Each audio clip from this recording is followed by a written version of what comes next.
Hey folks, Gwe. The YouTube gurus tell us when we watch their videos that you're supposed to offer some kind of hook at the very beginning to keep people in line, to keep people watching. Now I want to tell you a story, but I'm afraid if I tell you that story, you're probably going to click off, so let me start with this.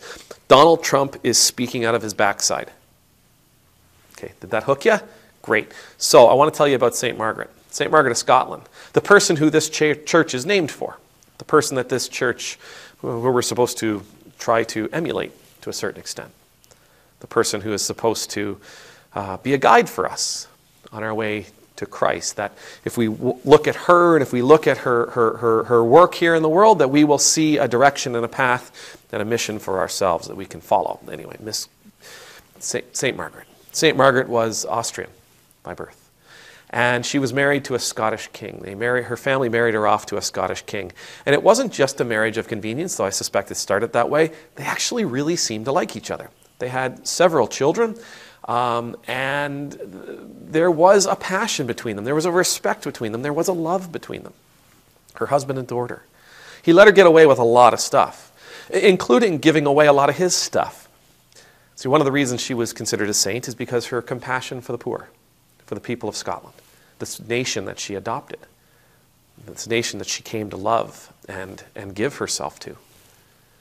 She would often leave the castle, with bags of gold and food and meat and bread and all kinds of things that she could give away.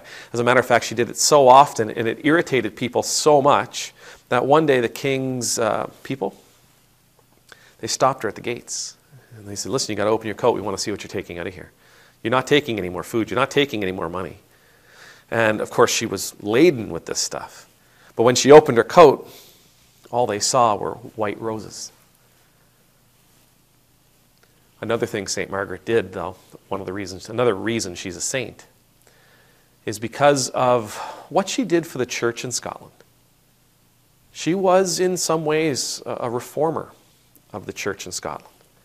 The church in Scotland at that time had become quite culturally nuanced. It had become quite Scottish. And it was missing some of its tradition. It was missing some of its liturgical beauty, the stuff that she had grown up with. And she wanted to help the Scottish church reconnect with their Roman roots.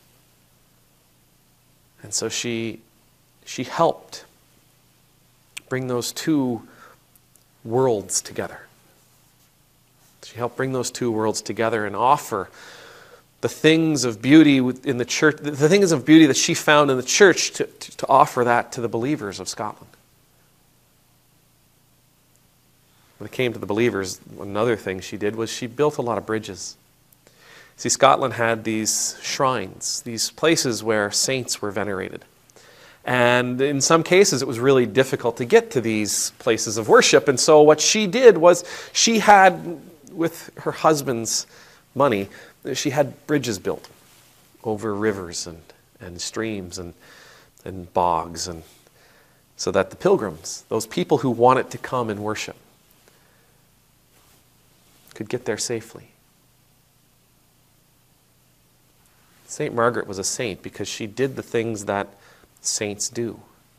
St. Margaret was a saint because she did a lot for Christianity. She made it more relevant. She made it more welcoming.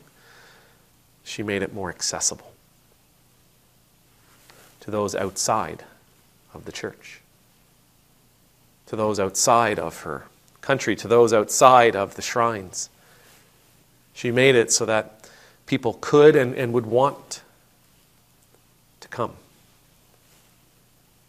People could and would want to come to know Christ. Donald Trump recently, in an interview with the Christian Broadcasting Network, let us all know that he did more for Christianity than anybody. Now, again, I know he was just talking out of his backside. I know he was just being facetious. I know that he was just being metaphorical. I know that he doesn't actually think he did more than the saints or those early Christians or the leaders of the early church. I know he doesn't think he did more for religion than some of our great theologians or some of our great prophets. I know that. But this, his thinking about how he has done so much for the church, because I think ultimately that's what he's trying to say, is I've done a lot for the church. He's wrong. At least from the perspective of he's done a lot of good for the church. He's done a lot of bad for the church universal. He's made it quite difficult for the church universal, especially in the United States. He's made it quite difficult for the church as a whole to live out its ministry, to live out its call. He and his movement have offered nothing positive to the Christian faith, because they've not made it more accessible, they've not made it more welcoming, they've not made it more inclusive. As a matter of fact, they've put up barriers. They have put up barriers that will keep people away from the church, away from Christ. Much more importantly, away from Christ. The saints, all of them, all of those saints we remember, all of those saints we look to for guidance, all of those saints we look to, that we study their example and we study their lives and how they lived, and we ask ourselves, can we do the same? And we challenge ourselves to live that way. All those saints, we remember them because they were people, men and women, who did their utmost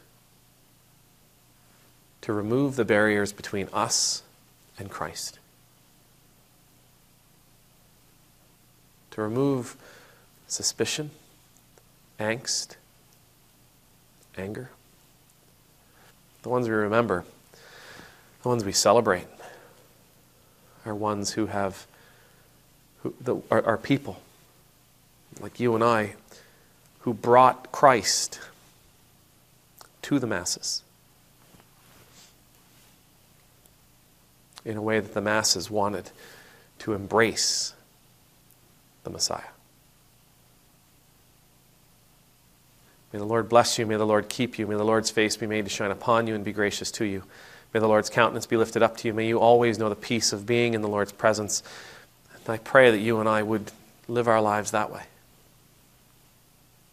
I pray that you and I would live our lives that way.